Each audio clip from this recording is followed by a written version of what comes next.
തിരുവനന്തപുരത്ത് ചെങ്കോട്ടുകോണം ആശ്രമം കേന്ദ്രീകരിച്ചുകൊണ്ട് ഈ അടുത്ത കാലത്ത് അത്യുജ്വലമായ രീതിയിൽ ഹൈന്ദവ നേതൃത്വത്തിന് വേണ്ടി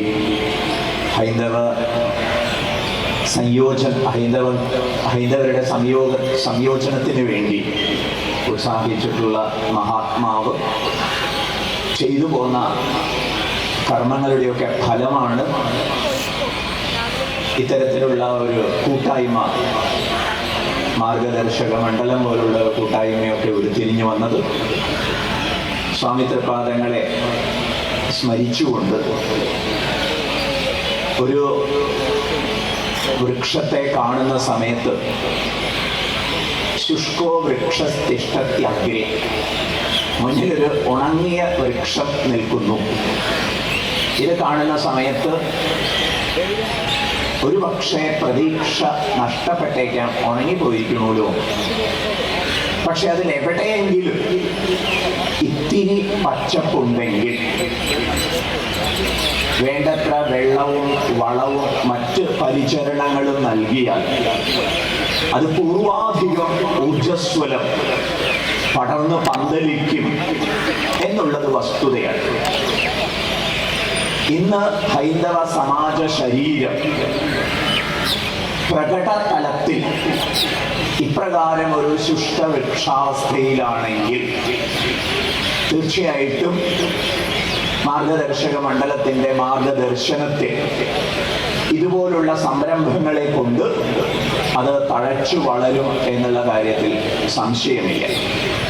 ഇവിടെ നമ്മെ സംബന്ധിച്ചിടത്തോളം ഇത്തരത്തിലുള്ള ഒരു മഹത്തായ പ്രക്രിയ നടക്കുന്ന സമയത്ത് അതിലെത്രത്തോളം നമുക്ക് പങ്കാളിത്തം വഹിക്കാൻ സാധിക്കുന്നു, ഇതാണ് മുന്നിലുള്ള ഒരു കാര്യം. ഈ വിഷയത്തിൽ നമുക്ക് അഭിമാനിക്കാൻ സാധിക്കട്ടെ. കാരണം എത്രയോ നൂറുകണക്കിന് വർഷങ്ങളുടെ, ആയിരത്താണ്ട് എന്നാണ് കണക്കാക്കപ്പെട്ടിട്ടുള്ളത്, അടിമത്തത്തിലായിരുന്നു ഭാരതം. അതുകൊണ്ട് സനാതന ധർമ്മ ചിന്തകളുടെ ആചരണ പ്രചരണ വിഷയങ്ങളിലൊക്കെ വലിയ ഗ്ലാനി സംഭവിച്ചു പോയിട്ടുണ്ടായിരുന്നു. പക്ഷെ അതാത് കാലത്തിൽ ഭഗവത്ഗീതയിൽ ഭഗവാൻ വാഗ്ദാനം ചെയ്തതുപോലെ അവതാരം ചെയ്ത് ധർമ്മ സംസ്ഥാപനത്തെ ചെയ്തു പോന്നിട്ടുണ്ട് എന്ന കാര്യം നമുക്ക് ചരിത്രം പരിശോധിക്കുമ്പോൾ കാണാൻ കഴിയും. ഒരുപാട് മഹാത്മാക്കൾ ദേശീയ തലത്തിലും അതുപോലെ തന്നെ സംസ്ഥാന തലത്തിലും പ്രാതസ്മരണീയരായിട്ടുണ്ട്. ശങ്കര ഭഗവത്പാദരെ തൊട്ട് ഇങ്ങേയറ്റം ചട്ടമ്പി സ്വാമി തിരുവടികളും ശ്രീനാരായണ ഗുരുദേവനും ഒക്കെ അങ്ങനെ നവോത്ഥാന കാര്യത്തിൽ സംഭാവന ചെയ്ത ആചാര്യ ശ്രേഷ്ഠന്മാരാണ്. അത്തരത്തിൽ അവര് അതാത് കാലത്ത് ഇടപെടലുകൾ നടത്തി ഈ സംസ്കാരത്തെ, ധാർമ്മിക ആചരണത്തെയൊക്കെ വീണ്ടും പുനരുജ്ജീവിപ്പിച്ചുകൊണ്ടിരിക്കുമ്പോൾ ഇപ്പോൾ മാർഗദർശക മണ്ഡലവും അങ്ങനെ ഒരു ദൗത്യം ഏറ്റെടുത്ത് മുന്നോട്ട് പോകുമ്പോൾ നമുക്ക് ഓരോരുത്തർക്കും ഉചിതമായ സംഭാവന ചെയ്യാനും അതിൽ അഭിമാനിക്കാനും സാധിക്കുമാറാകട്ടെ. വാൽമീകി രാമായണത്തിൽ ശ്രീരാമചന്ദ്ര കുമാരനും ലക്ഷ്മണനുമൊക്കെ കാനനത്തിലേക്ക് പോകാൻ നിർബന്ധിതരായി. അമ്മ കൗസല്യ മാതാവ് ഒരു പരിധി വരെയൊക്കെ തടഞ്ഞു നിർത്താൻ ശ്രമിച്ചു. പക്ഷേ വിജയകരമായി പരാജയപ്പെട്ടു എന്ന് വേണം പറയാൻ. കാരണം അമ്മ ഏതൊക്കെ ധർമ്മ പാഠങ്ങൾ ഉന്നയിച്ചുകൊണ്ടാണോ പുത്രനെ തടയാൻ ഉദ്യമിച്ചത്, അതേ ധർമ്മ ചിന്തകൾ കൊണ്ട് തന്നെയാണ് ശ്രീരാമൻ കാട്ടിലേക്ക് ഇറങ്ങിപ്പോകാൻ തീരുമാനം എടുത്തത് പറയുന്നത്. ഇത് കേട്ട സമയത്ത് കൗസല്യ മാതാവിന് മനസ്സിലായി, ഇനി രക്ഷയില്ല. ഇനി യാത്രാനുമതി നൽകുക, ഒപ്പം ഒരു പാഥേയം കൊടുത്തയക്കുക. പാഥേയം എന്ന് പറഞ്ഞാൽ യാത്രാവേളയിൽ കഴിക്കാനുള്ള ആഹാരം തൊട്ട് നൽകുന്ന എല്ലാ ഉപാദാനങ്ങളും പാഥേയമാണ് എന്ന് പറയും. സൂക്ഷ്മമായ പാഥേയം കൗസല്യ മാതാവ് കൊടുത്തയച്ചത് വളരെ ശ്രദ്ധേയമാണ്. യം പാലയസി ത്വം ധർമ്മം ധൃത്യാ നിയമേന ച സവൈ രാഘവ ശാർദൂല ധർമ്മസ്ത്വാം അഭിരക്ഷതു എന്ന് കൗസല്യ മാതാവ് അനുഗ്രഹിച്ചയക്കുന്നു. കണ്ണിലെ കൃഷ്ണമണി പോലെ ഹേ രാമചന്ദ്രകുമാര, ഭവാൻ ഏതൊരു ധർമ്മത്തെ പാലിച്ചു പോരുന്നുവോ ആ ധർമ്മം കാനന യാത്രയിൽ ഭവാന് രക്ഷയായി ഭവിക്കട്ടെ എന്ന ആശംസ. ഇത് നമുക്കൊക്കെ എല്ലാ കുടുംബങ്ങളിലും മാതൃകയാവേണ്ടതുണ്ട്. ഇങ്ങനെ നമ്മുടെ കുട്ടികളെ അനുഗ്രഹിച്ച് അതാത് മേഖലകളിലേക്ക് അയക്കാൻ നമുക്ക് സാധിക്കുമോ എന്ന ആത്മപരിശോധന നടത്തിക്കൊണ്ട് നമുക്ക് ഈ യാത്രയിൽ പങ്കാളിത്തം വഹിക്കാം. പൂജ്യ ഗുരുദേവ് ചിന്മയാനന്ദ സ്വാമിജി കുട്ടികളെ കുറിച്ച് പറയുമ്പോൾ അവര് കുത്തി നിറയ്ക്കേണ്ട പാത്രങ്ങളല്ല എന്ന് ചൂണ്ടിക്കാണിച്ചിട്ടുണ്ട്. അത്തരമൊരു തെറ്റായ നടപടിയാണ് പലപ്പോഴും നാം കുട്ടികളുടെ കാര്യത്തിൽ നിർവഹിച്ചു പോരുന്നത്. അവരിൽ പലതും കുത്തി നിറയ്ക്കുന്നു. ഗുരുദേവ ചിന്മയാനന്ദ സ്വാമി ചൂണ്ടിക്കാണിക്കുന്നു, കുത്തി നിറയ്ക്കാനുള്ള പാത്രങ്ങളല്ല നമ്മുടെ കുട്ടികൾ, മറിച്ച് കൊളുത്താനുള്ള ദീപങ്ങളാണ് എന്ന്. ധർമ്മസന്ദേശ യാത്രയുടെ മുഖ്യ സന്ദേശം കുടുംബങ്ങളിൽ ധർമ്മദീപങ്ങൾ ജ്വലിക്കപ്പെടണം എന്നുള്ളതാണ്. ഓരോ കുട്ടിയിലേക്കും ധർമ്മപാഠങ്ങൾ അവർക്ക് രുചിക്കും വിധം പകർന്നു കൊടുക്കാൻ ഉത്സാഹിച്ചാൽ എല്ലാ കുടുംബങ്ങളും ധർമ്മദീപങ്ങളെ കൊണ്ട് ജ്വലിക്കുന്ന അവസ്ഥയുണ്ടാവും. ഉണ്ണിയെ കണ്ടാൽ അറിയാം ഊരിലെ പഞ്ഞം എന്ന ഒരു പഴഞ്ചൊല്ല് അതൊരു തെറ്റായ തിരക്കഥാവാക്യമാണ്. അത് തിരുത്താൻ നമുക്ക് സാധിക്കണം. ഉണ്ണിയെ കാണുമ്പോൾ കുടുംബത്തിന്റെ പ്രൗഢി, കുടുംബത്തിന്റെ ധാർമ്മിക നിഷ്ഠ, ആചാര സമ്പ്രദായം ഇത് വ്യക്തമാകുന്ന ഒരു അവസ്ഥ ഭാവിയിൽ ഉണ്ടാവേണ്ടതുണ്ട്.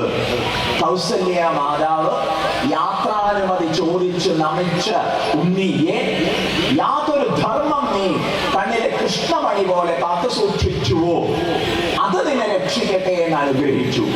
ഇതുപോലെ നമുക്ക് നമ്മുടെ കുട്ടികളോട് പറയാൻ സാധിക്കുമോ? കാരണം അവർ ധർമ്മപാലനത്തിന് മാതൃക കണ്ടു വളരുന്നവരാണോ? അവർ ധർമ്മപാലനത്തെ ചെയ്യുന്നവരാണോ? ഈ സ്ഥിതി പരിഹരിക്കണം. ഉണങ്ങിയ വൃക്ഷം പോലെയുള്ള ഇപ്പോഴത്തെ ഹൈന്ദവ സമാജ ശരീരത്തിൽ വെള്ളം നൽകുക എന്ന് പറഞ്ഞാൽ ശാസ്ത്രീയ ധാർമ്മിക പാഠങ്ങൾ പങ്കുവെക്കുക എന്ന രീതിയിൽ നമുക്ക് മനസ്സിലാക്കാം.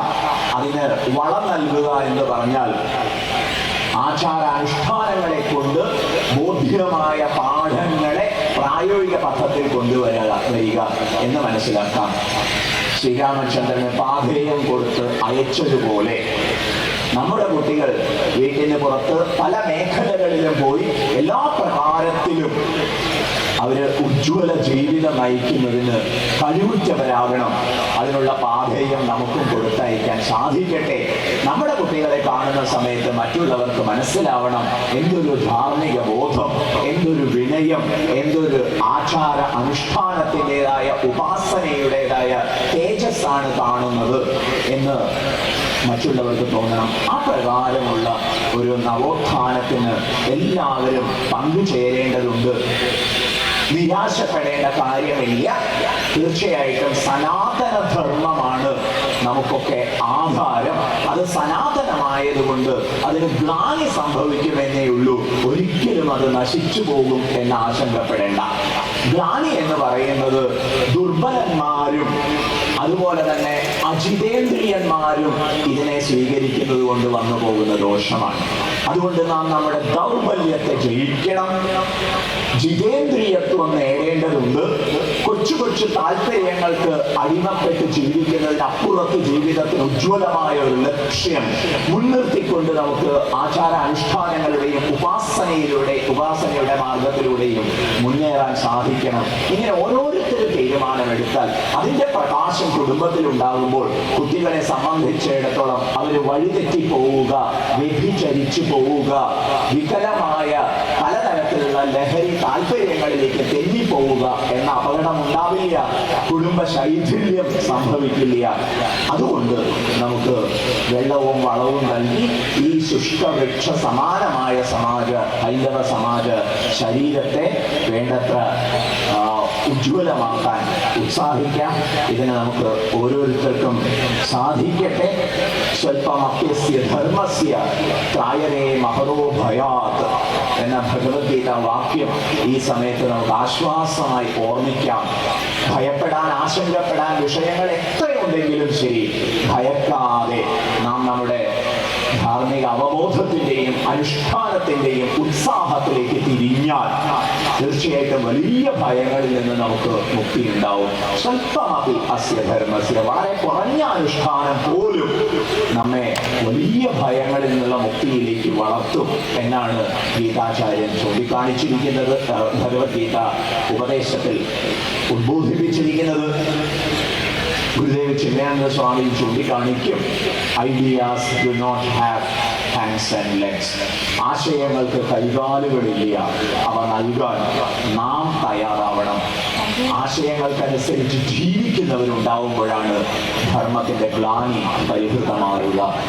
ഇപ്പോൾ വ്യാപകമായി കൊണ്ടിരിക്കുന്ന, ആശങ്ക ജനിപ്പിച്ചുകൊണ്ടിരിക്കുന്ന ധർമ്മഗ്ലാനിക്ക് പരിഹാരമായി നമുക്ക് ഓരോരുത്തർക്കും ആവത് ചെയ്യാൻ സാധിക്കട്ടെ. അതിന് തീർച്ചയായിട്ടും സംഭൂജ്യ ചിദാനന്ദപുരി മഹാരാജന്റെ ആദേശങ്ങൾ, കൃത്യമായ സൂചനകൾ നമുക്ക് പ്രചോദനമാകും, അതുപോലെ തന്നെ പ്രേരണയാവും.